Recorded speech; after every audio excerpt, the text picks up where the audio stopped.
¿Cuál es el peligro, jóvenes?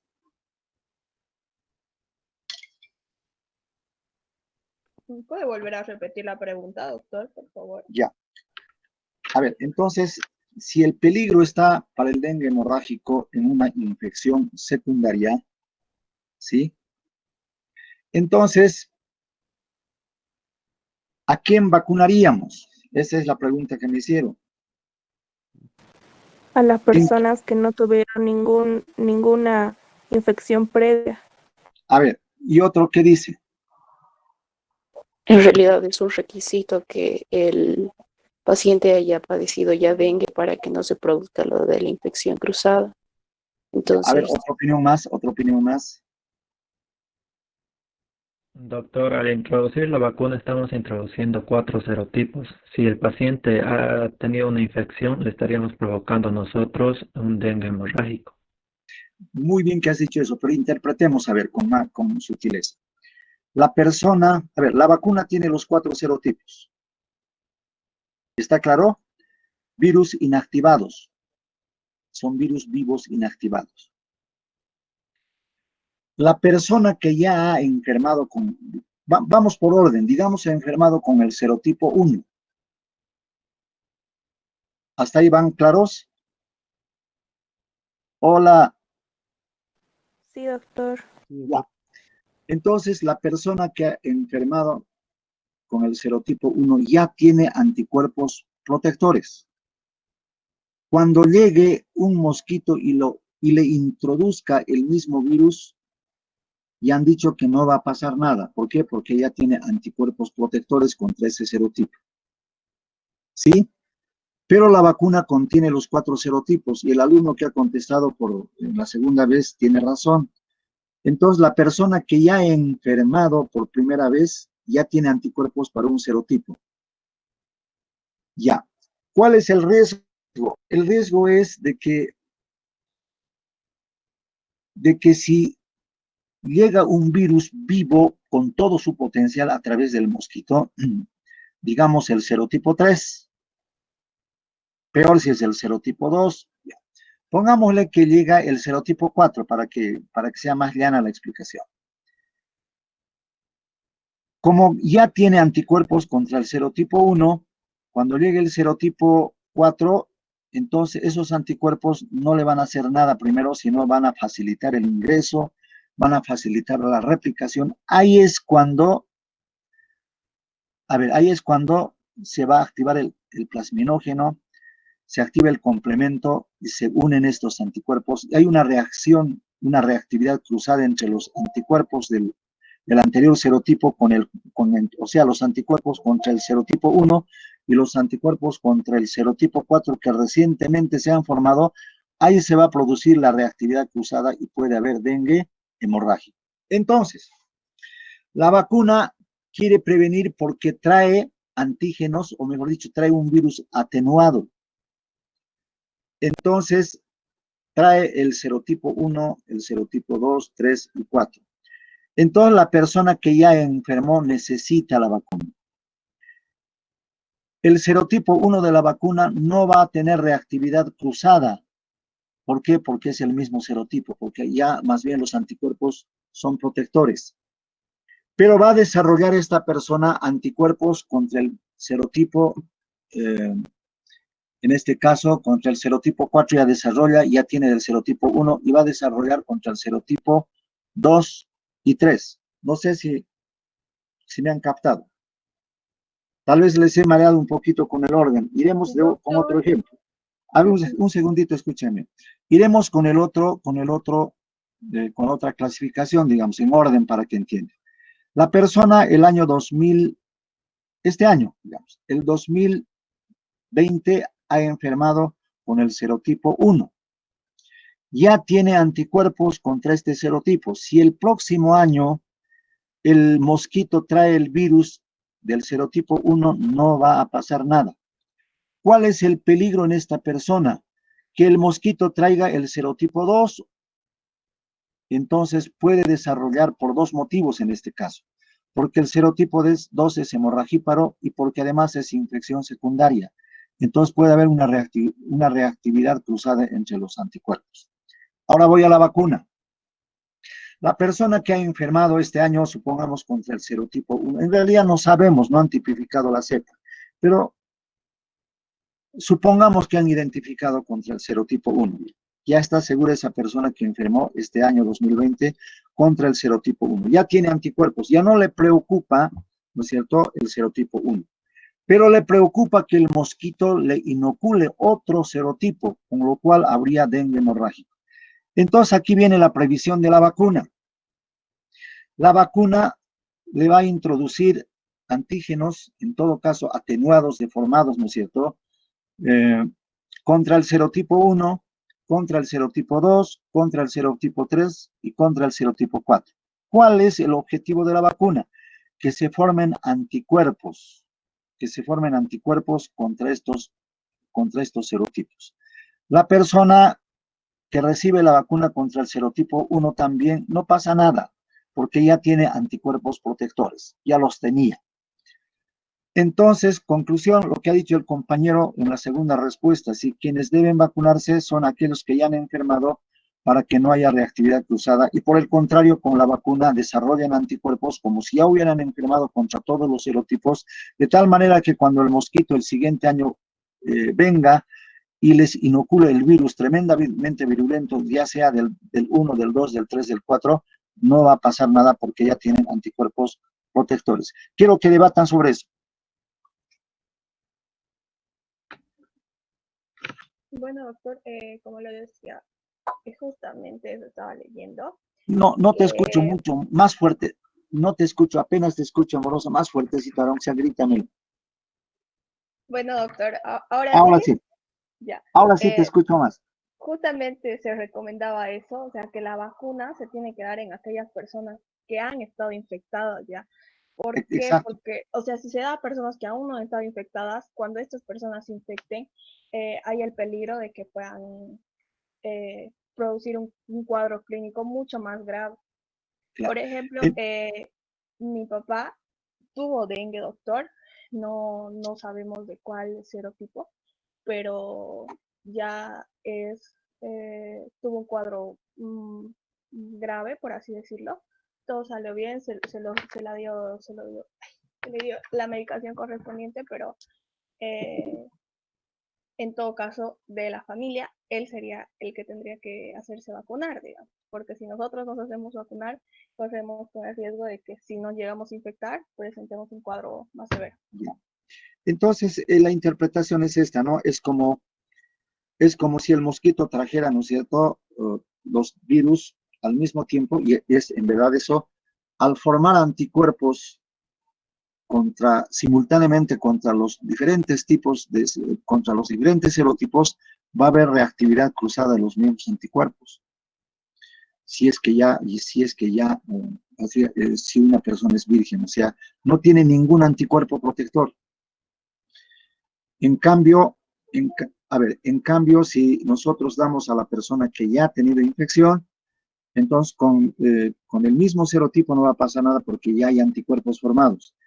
Y la vacuna del serotipo 2, 3 y 4, que no había padecido esa persona, va a desarrollar anticuerpos, ¿no es cierto?, para que cuando venga el virus de verdad, entonces ya no haya reactividad cruzada, sino que sea eliminado y neutralizado de entrada el virus. Cuando lleguemos a la aplicación de la vacuna, entonces concretamente les voy a dar la dosis y está en su curso asincrónico y vamos a hablar de los requisitos de administración a quienes administramos. Proseguiremos ahora, aquí está epidemiología. Doctor, Me han dicho, dígame. doctor, disculpe que me interrumpa. ¿Les puede aceptar a unos compañeros que están esperando? Por Pero ya favor. ¿qué hora tienen? A ver. Es que están esperando desde hace rato. Creyeron que la clase todavía no había empezado. A ver, ya por pedido. Todos me lo piden así. Por favor. Perdón. Vamos a ver.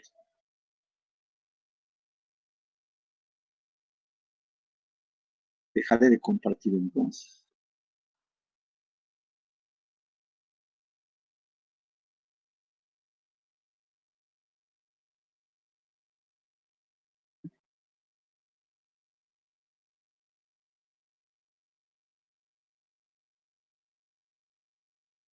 Y no sé cómo hacerlo ahorita, estoy sin mis lentes.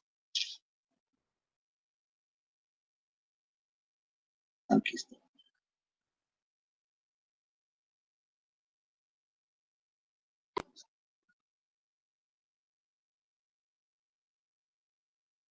Ahí está, a ver, a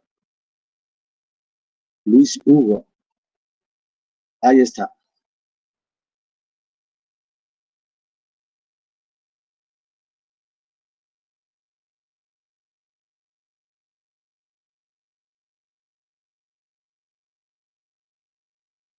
Ya. Gracias, doctor. ¿Por qué?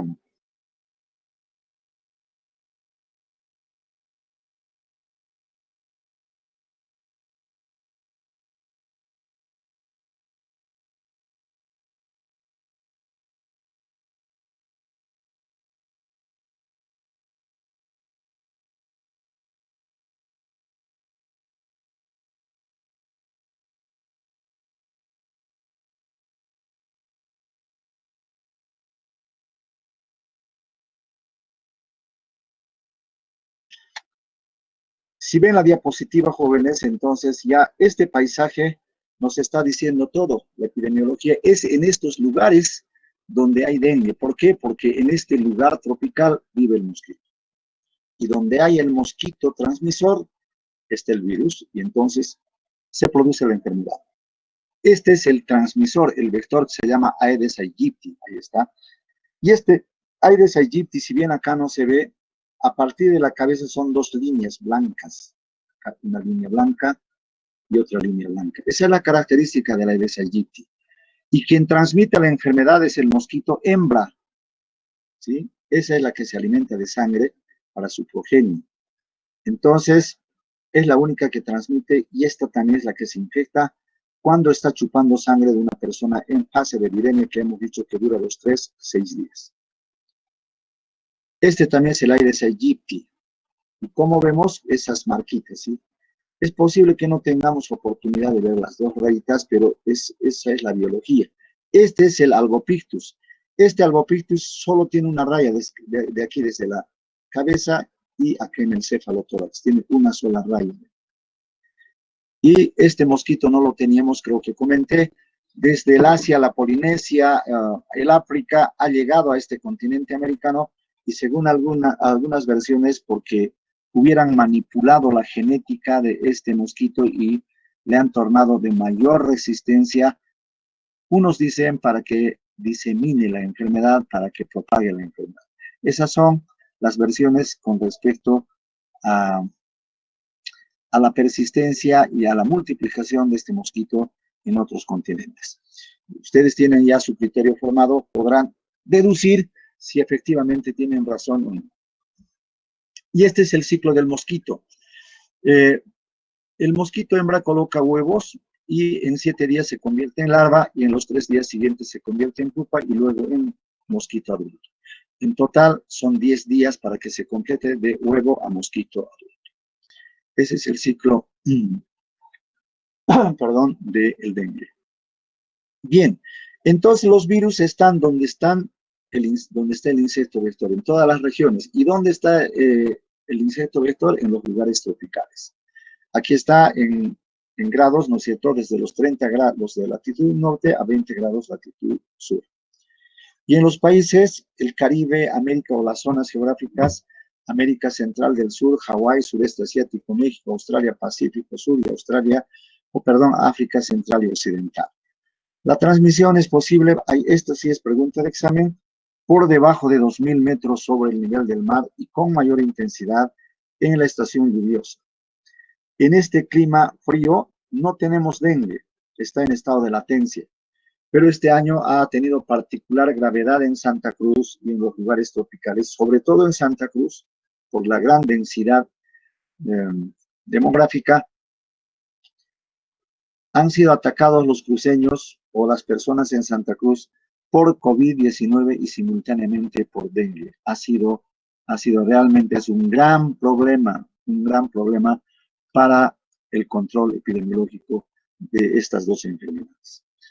Ahora, para evitar eso, Para evitar eso, distinguidos alumnos, el 2021, porque vamos a empezar a tener dengue desde este año, desde diciembre. Enero, febrero, marzo van a ser los meses de mayor frecuencia e incidencia de dengue. Mi pregunta es, ¿qué haríamos para evitar eso? Tienen la palabra, rapidito.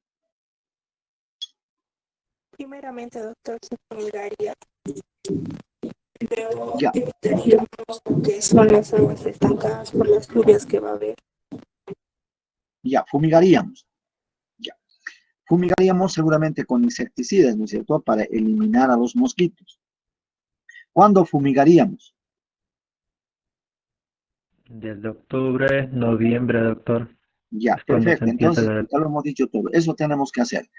¿Y por qué este año se ha presentado tanto, o tanta frecuencia, tan grande número de pacientes con dengue? ¿Qué opinan? El año pasado estábamos con los problemas políticos, tal vez por eso no se priorizó esos aspectos, sobre todo en Santa Cruz. Exactamente. O sea, estamos con el problema de las pititas, ¿no es cierto? Y además, en el problema político, ¿sí? Que ya saben cómo concluyó, no vamos a comentar. Entonces, no se ha fumigado, queridos amigos. Pero, y no solo por eso, sino que en las Américas, yo no sé si habrán tenido los mismos problemas o no habrán fumigado, pero lo cierto es que la epidemia ha sido de gran magnitud. ¿Cuándo se dice que hay epidemia?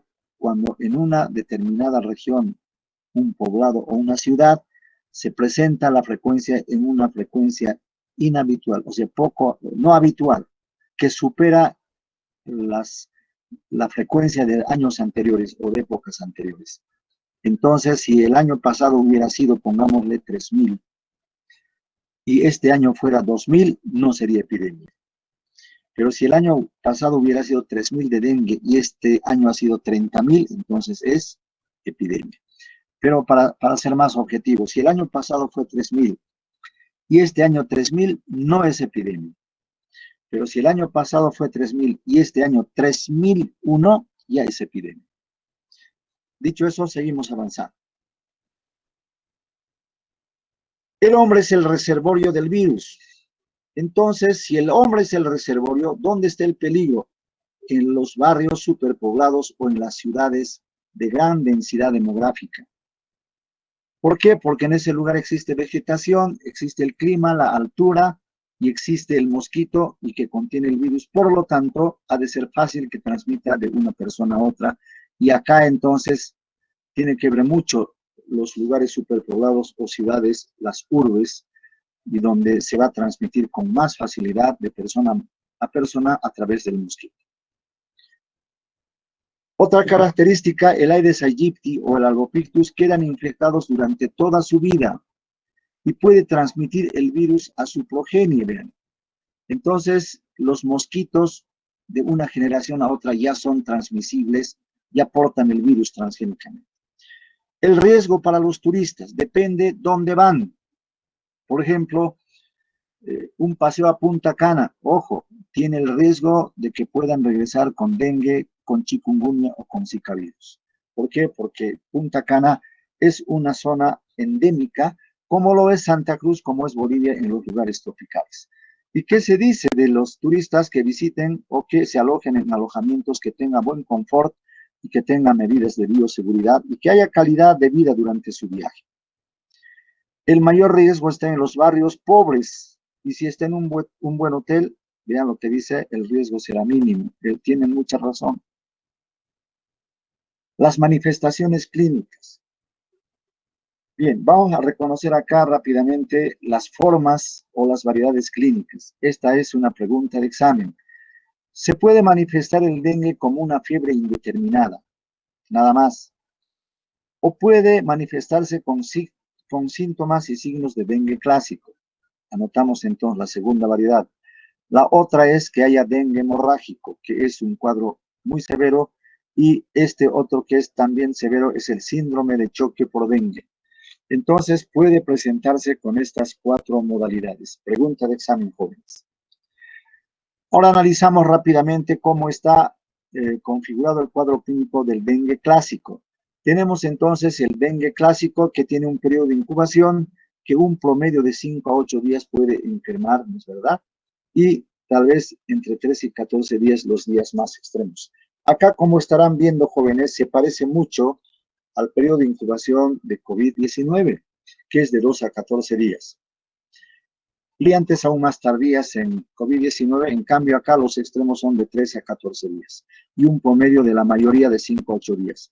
¿Y cuánto es el promedio en el COVID-19?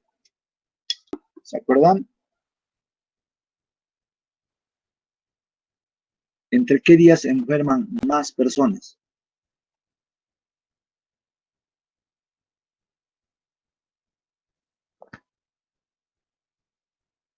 Hola, ¿ya se olvidaron? Entre los 4, 5 y 6 días, hasta los 7 días, mayor cantidad de personas se enferman. Y pocas personas en el día 2 y pocas personas en el día 14 y mucho menos personas en el día 26 y 28. Bueno, entonces luego tiene el periodo de invasión que dura 3 días. Y luego de estos 3 días, jóvenes, anotan acá, no está anotado aquí, hay un periodo de calma o remisión que dura un día, 24 horas. Después de ese día se presenta el periodo de estado que dura 3 días. Y luego viene el periodo de convalecencia que es muy prolongado. Y penoso, porque hay una serie de signos y síntomas que perduran o minusvalías que se expresan por mucho tiempo. El periodo de invasión, ¿cómo comienza? Acá se parece mucho a la gripe. El comienzo es brusco, se presenta fiebre alta y escalofrío. Pero vean otra característica. La cefalea con la fiebre alta se presenta la cefalea que es de predominio frontal, pero es una cefalea holocraneana, donde hay también una repercusión interesante, el dolor retroorbital, que cuando nos tocamos suavemente, o sea, los globos oculares, se exacerba el dolor. Hay también compromiso del estado general, quebrantamiento general. No está bien el paciente, busca la cama, está postrado. Se presenta un estado nauseoso que puede llegar al vómito. Este es el síntoma capital, jóvenes, la mialgia. La mialgia, pregunta de examen en el dengue, es muy intensa, y la raquialgia intensa por el mismo motivo, por la contractura dolorosa de los músculos intervertebrales. Entonces, este dolor en la espalda ha de originar que camine de una manera especial y se llama el signo o la marcha embarada o dolorosa de Dandy. Dandy es ese payaso famoso que se pone zancos altos y en su caminar se parece al enfermo de dengue. El enfermo de dengue camina con las piernas abiertas y no queriendo mover para nada la espalda y desplaza sus miembros inferiores de una manera muy cuidadosa y entonces por eso se parece al dandy, al payaso que está sobre los zancos. ¿Y por qué hace eso un paciente? Porque le duele intensamente la espalda y una contractura dolorosa permanente de los músculos intervertebrales. Ahí está. No es precisamente del dengue, pero les he traído nada más para ilustrar este dolor. Entonces, imagínense, esta persona camina más o menos así, o sea, no quiere mover para nada la espalda y sin embargo quiere desplazarse. Entonces, ese desplazarse con la espalda quieta, sin movimiento, se parece a la marcha del famoso payaso dandy que camina sobre zancos. ¿Qué más hay en este periodo? Hay taquicardia por la fiebre y también hipotensión arterial. Vean acá cómo se parece el COVID-19. Hay alteraciones del gusto por el compromiso de los pares craneales, el glosofaringeo y el nervio lingual. No le sienten las comidas.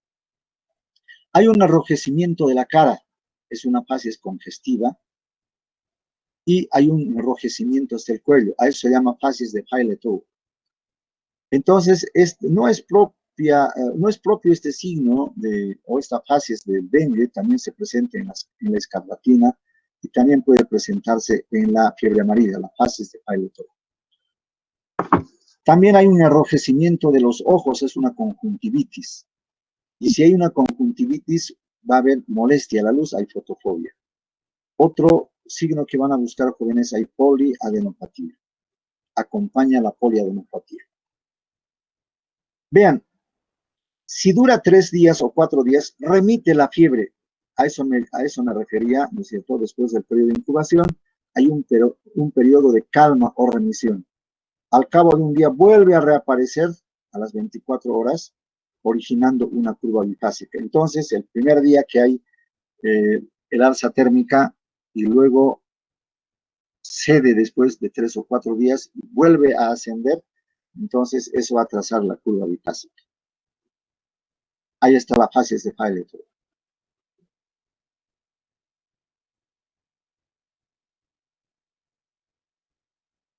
Bien, ahora el periodo de estado, jóvenes, ¿sí? El periodo de estado en el dengue clásico es muy interesante. Puede comenzar el 4.º día si es que dura 3 días el periodo de estado o el 5.º día. El brote exantemático da inicio a este periodo. Vean qué interesante. Un brote eritematoso, maculopapular, eritematoso, ahí está. Pregunta de examen. ¿Dónde se inicia este brote? En el tórax. Y se va a extender al abdomen, después a la cara y finalmente a las extremidades. Esta es la forma como evoluciona o cómo se extiende el brote exantemático en el dengue clásico.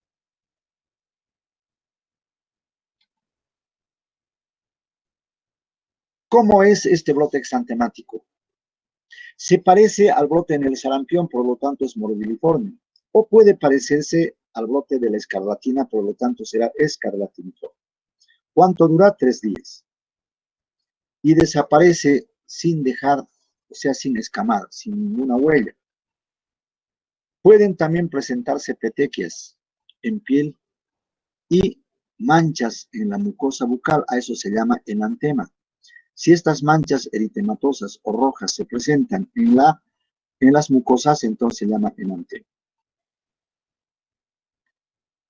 El dengue clásico finaliza al cabo de una semana y emerge el periodo de convalecencia, el mismo que es largo y penoso. Quiero destacar este fin al cabo de una semana. Estamos hablando de 7 días, 8 días, máximo 10 días.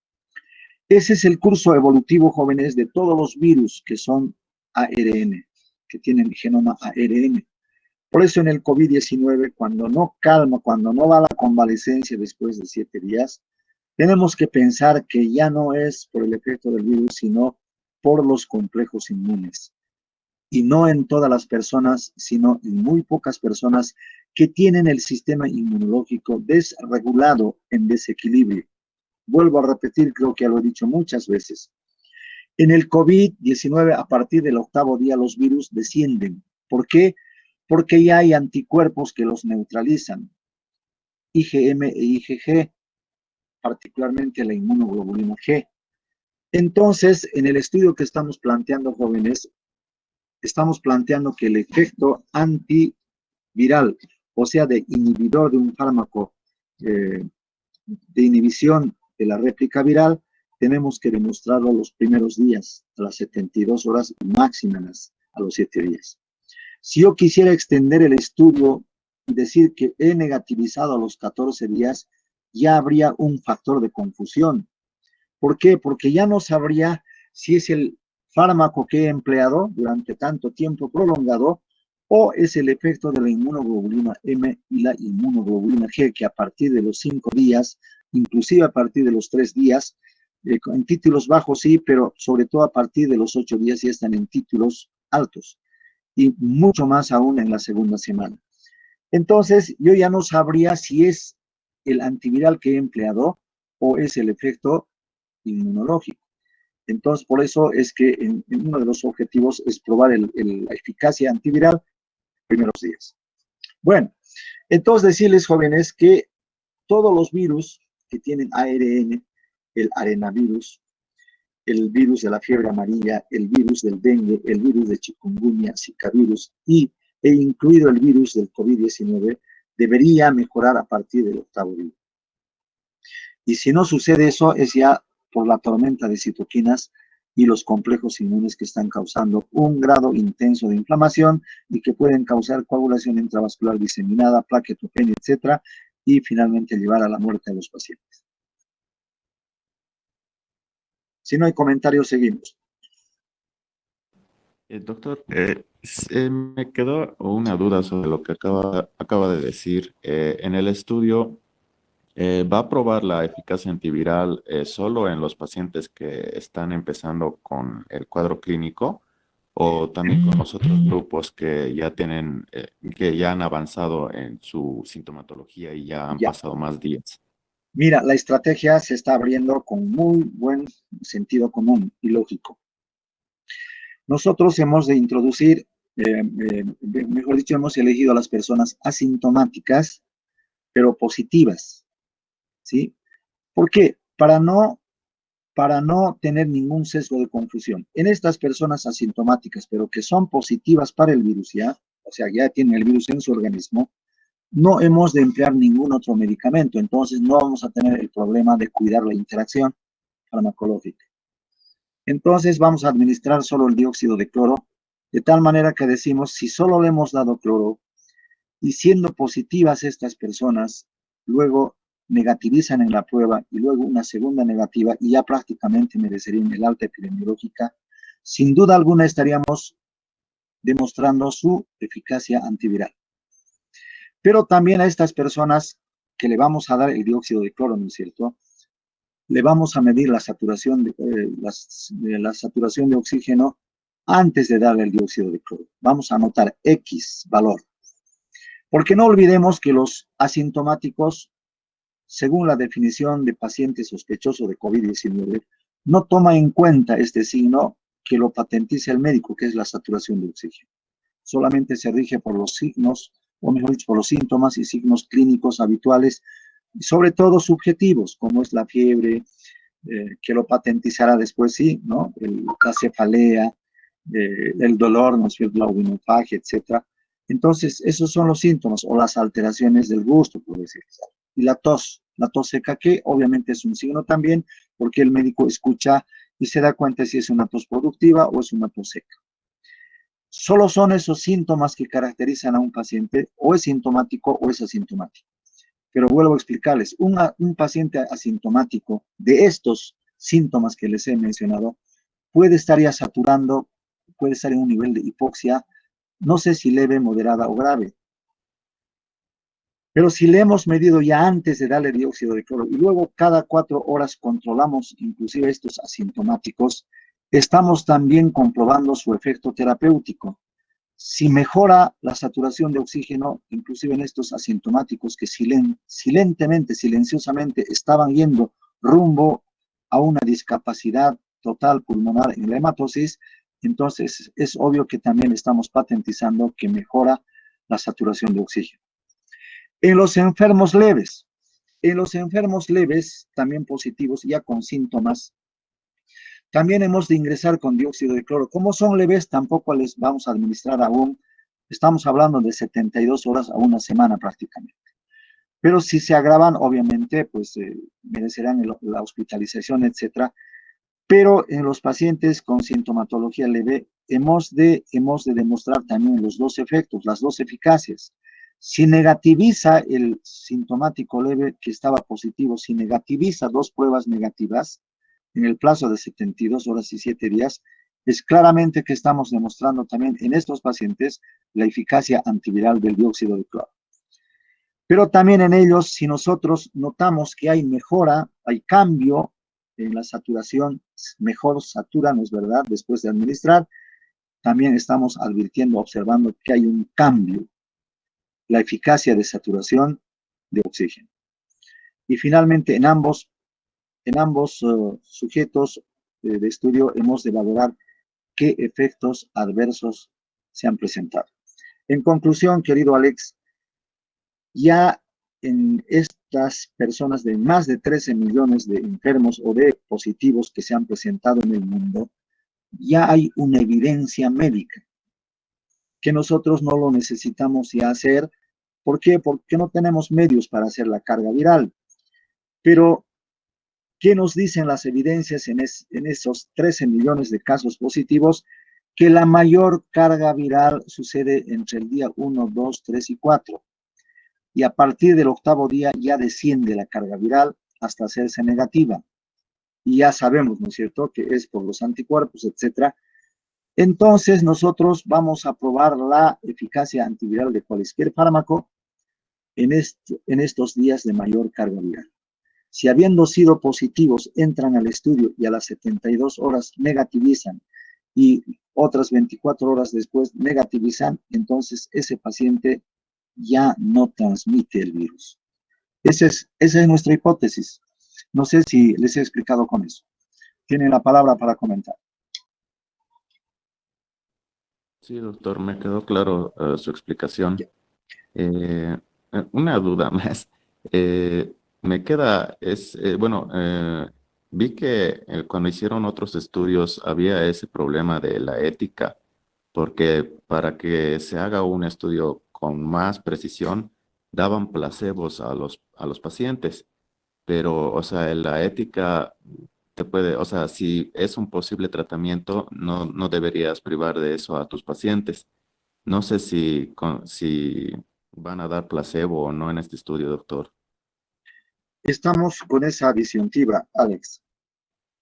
No es un estudio en tiempos normales ni de tranquilidad. Este es un estudio en tiempo de guerra. Y la muestra que tenemos es la muestra que nos ha elegido el virus, la enfermedad. Y en esos tenemos que hacer la investigación.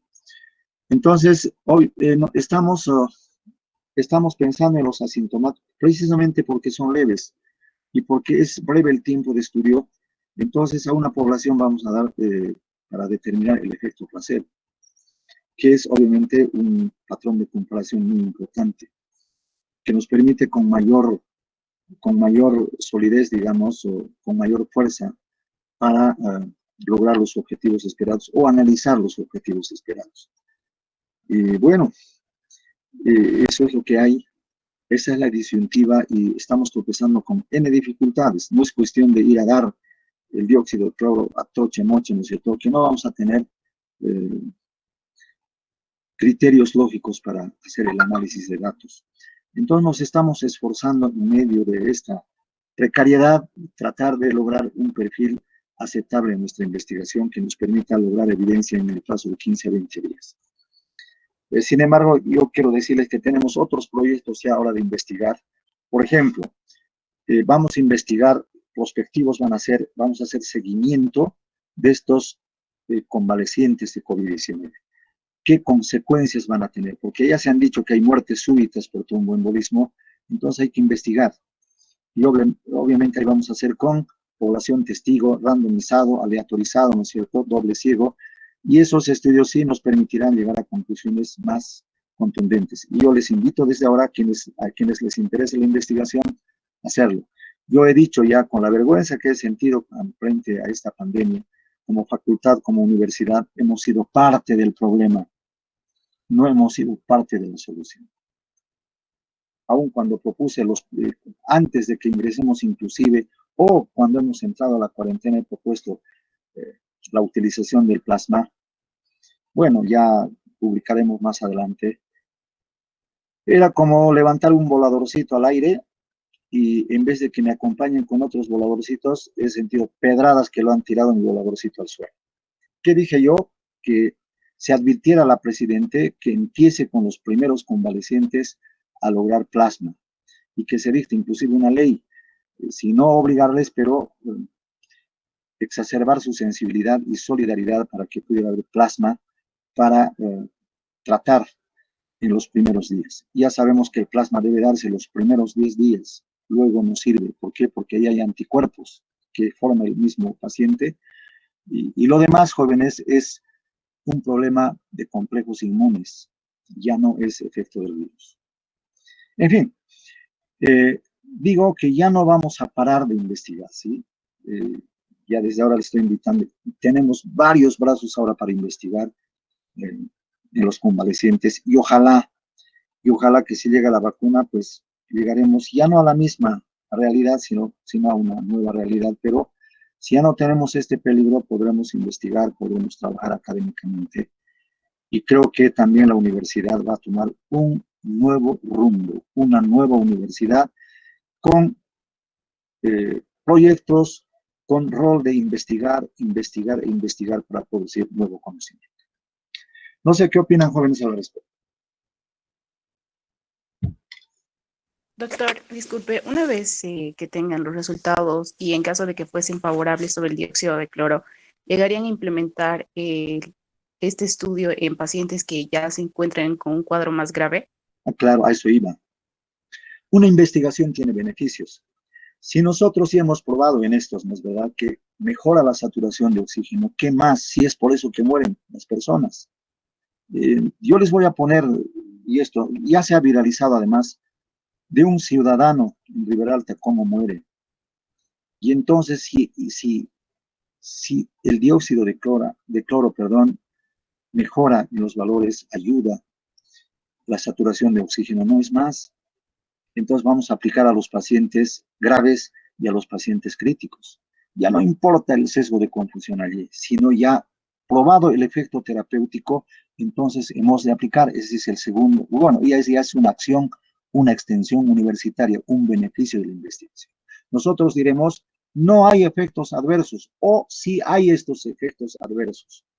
Entonces, si son dosis de respuesta, inclusive diremos, podemos nosotros disminuir la concentración. En fin, vean ustedes los beneficios que puede haber, y si nosotros demostramos el efecto antiviral o no, y si demostramos el efecto terapéutico o no, estaremos en condiciones de extender el beneficio para tratar a los pacientes graves y críticos, o en su caso decir no tiene efecto, por favor, hay estos efectos adversos, hay que tener cuidado.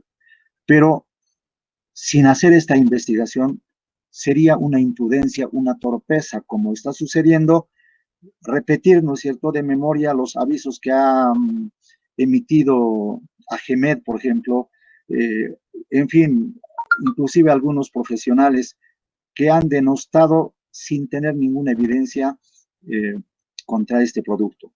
Yo lo dije al principio, como universidad, como persona, como docente, yo no puedo decir nada en contra de este producto ni promover su uso, sino tengo que investigar. Y eso es lo que está haciendo nuestra universidad. Con la evidencia obtenida en estos 15 a 20 días, estaremos respaldados para afirmar en uno u otro sentido. Pero vean el análisis para los bocones. Ayer se ha dictado la ley, ¿no es cierto?, con el uso del dióxido de cloro, y cómo habrá quedado AGEMED, que yo considero a AGEMED una institución pasiva, frustrante, castrada, que no es capaz como institución de generar investigación, ¿no es cierto? Solo prohíbe, ¿no es verdad? Yo sé que es su rol, pero debiera ser más cauta. Ha pasado lo mismo con la ivermectina, con la resolución ministerial, ha tenido que incluir en la farmacopea nacional. Ahora yo no sé qué hará con el dióxido de cloro, pero lo cierto es que el decreto ley autorizando la utilización del dióxido de cloro en Bolivia es contundente. Si bien no compartimos plenamente, hubiera sido mejor, ¿no es cierto?, que diga el senador, ¿no es cierto?, que dictase una ley, que investiguen todas las universidades y en un plazo, qué sé yo, de un mes, que den la evidencia. Eso hubiera sido brillante actuación del Senado Nacional. Yo no sé a qué hora tenemos, jóvenes. Ya son las 9, doctor.